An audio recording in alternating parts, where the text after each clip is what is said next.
Think it's time we stop. Hey, what's that sound? Everybody look what's going down. Yeah, I'd like to see those mouths moving now. Here we go. Think it's time we stop. Hey, what's that sound? Everybody look what's going down. Think it's time we stop. Hey, what's that sound? Everybody look what's going down.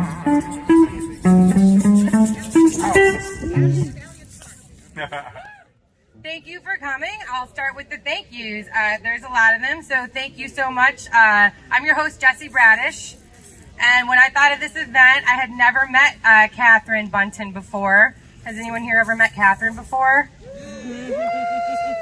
Yeah, so she said we were doing this event, and now we're here, and in between there was a lot of stuff that had to happen. So many thanks to Catherine for making this happen, and Kappa. I'd never heard of Kappa before. Look at all the stuff they brought. The pop-up tent, the banners. I feel like this looks like it's a real event. And then you all showed up, so that was a key part of it. So thank you. Give it up for yourselves. You could be anywhere. You're here.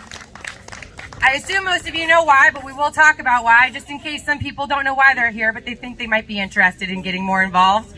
We're going to talk about that. But so, Chicago Area Peace Action, is anybody here with Kappa? Give it up. Give it up for yourselves. So Kappa mostly is a justice and peace organization. They do education, mobilization, but they do have a climate change committee, and they acknowledge that the relationship between climate change and the future of peace, and that we have to take urgent action to adapt to climate change, right? Can we give it up for that? Yes. Climate change is real, it's here, it's now. This is the deciding decade. We don't have a lot of time, but we do have time. We're here to make some choices. Sweet. So Catherine went out and she said, it's not an event unless we get multiple co-sponsoring organizations. So thank you so much to 350 Chicago. If anybody here is a part of 350, what a great organization. Because we should be at 350 parts per million. We are over 400 parts per million, on our way to 450, which would be 3 degrees Celsius, which would be a very bad time. We don't want to go there. We've got Soil. Who's in the house with Soil? Well, they sponsored this and they think it's great. So thanks to them, and Citizens for a Greener Evanston. That's that person. That's many, many people. I think Evanston is all about this. And this stage was built by Carter.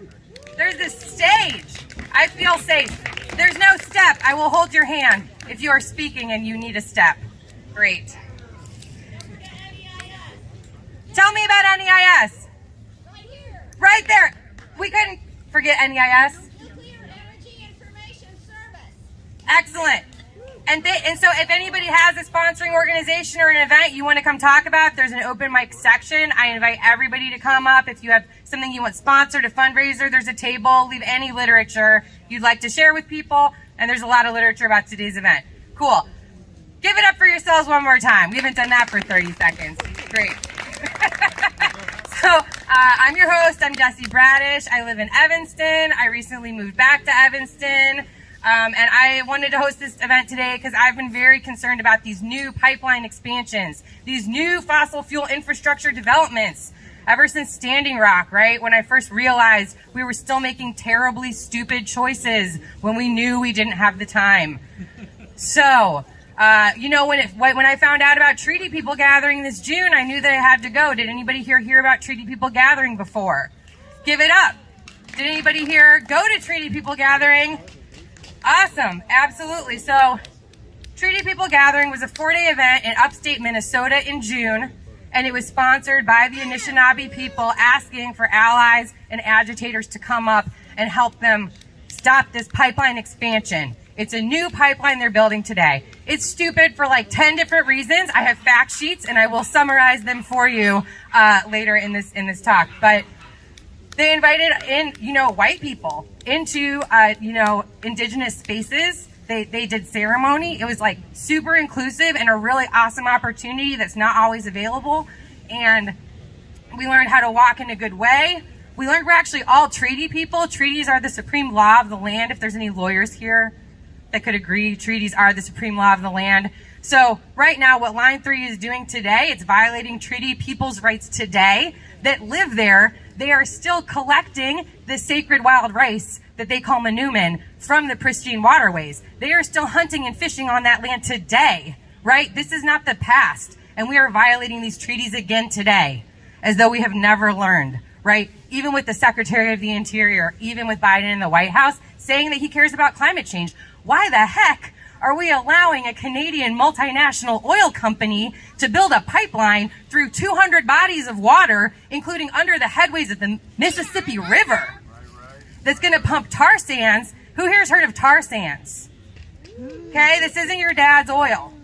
This is some nasty stuff they scrape off of the top of the land in Canada. They have to add known toxic chemicals like toluene, benzene to pump it through this pipeline. If it ever spills, it can never be cleaned up, okay? The biggest spill that we've ever had in America was an Enbridge spill in Kalamazoo. Have they cleaned it up? No, and they wouldn't clean these up either. So we're gonna hear today about, they did, unfortunately, since we started planning this, actually turn on Line 3. Okay, this was supposed to be a summer of resistance. Hundreds of people got arrested. I wasn't there for it, I couldn't do it. I'm so impressed by the people that did it. We're going to talk about how we can support them in their ongoing legal struggles. They tried to stop this pipeline from being built. They had camps. They were actually tortured, in some cases by police, that Enbridge paid for their overtime and gave them less than lethal things to use against American citizens. So if you're not mad yet, I don't know, maybe you should turn up the volume, right? Yeah. Extremely upsetting stuff happening. So give it up for being here, for peace, for justice, for democracy, for when you have a public hearing and every single person that shows up doesn't want it, and they say there's no economic case for it, and they say that we don't have any time. You don't build the thing, right? That's supposed to be what happens. But instead they turned it on a couple weeks ago. Super big bummer, but you know what they could still do? Turn it off. They could turn it off, you know? I mean, like MLK said, the time is always right to do the right thing. So they could definitely still turn off Line 3. And they haven't completed their other totally asinine, are you really okay? Do you not have anyone you care about in the world project? Line 5. Is anybody here for Line 5? Anybody Michiganders? Line 5, it's like the other evil twin pipeline. Line 5 also violating treaty territories. Line 5 also expanding, on an existing pipeline route. It's going underneath the Straits of Mackinac. I heard it's beautiful, and that it's like, if we had a spill there, it pretty much mess up Mackinac and all the Great Lakes. It would mess up all the Great Lakes. So we're going to hear, we've got somebody coming later from the MWRD who's going to talk to us about how this affects us so locally. Let's give it up for Lake Michigan. Pretty awesome background. Pretty beautiful day. I think there's a lot of dragonflies. There were a lot of dragonflies at the events in Minnesota. I think they appreciate this, absolutely. So I'm going to give you guys the lineup here, get us started on our events. But I do want to say today is also, it's a fundraiser. I want everybody to make maybe a connection you didn't have before. Think about getting into some good trouble. We've got some sign-up sheets over there. You could get on the Kappa newsletter. They do lots of great local stuff. If you want to do some direct action, there was this Stop the Money Pipeline Week of Action in July. Did anybody participate in that? Yeah, we got some wheat paste in. We have some posters we could still go out and use. There's some examples over there, really beautiful work. What is wheat pasting? It's when you go out and you put up a piece of art to remind people we could be better. So Chase does still fund this pipeline. Chase did not choose to stop funding this pipeline. And there's a really good looking Chase, over on Central Street that I don't know. Maybe we could get some coverage. So if anybody's interested in going, maybe doing some theater, being a little disruptive to the big banks that are still funding this. If you bank at Chase, I bank at Chase. I feel bad. I should cancel it, but maybe they could just cancel funding the pipeline. That would be cool too. Give it up for defunding all future fossil fuel infrastructure. Sweet. Oh, great. So today's fundraiser is for Honor the Earth. Has anybody here ever heard of Honor the Earth?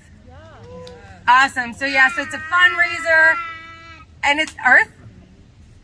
Earth. Awesome. Those are my nephews. They're so cute. I do it for them, because they're only 3. So that's real. But so Honor the Earth has been working on this stuff since Standing Rock. Does anybody know what Winona LaDuke? Does anybody?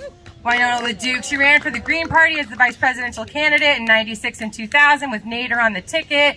She's actually from the place where they are doing the Line 3 construction, and she's been arrested in her own property for trespassing on treaty lands. The cops have come and removed her. She's gone to jail I don't know how many times about this. She sold me this shirt. She has this really cool, come up and check this out. It has tons of facts about what's going on with wild rice in Minnesota. This is rice that she sells, and it talks about how it's cultural, it's sacred, how it's actually in the treaties, you know, that are still active and we should honor if we're going to be a law-abiding country.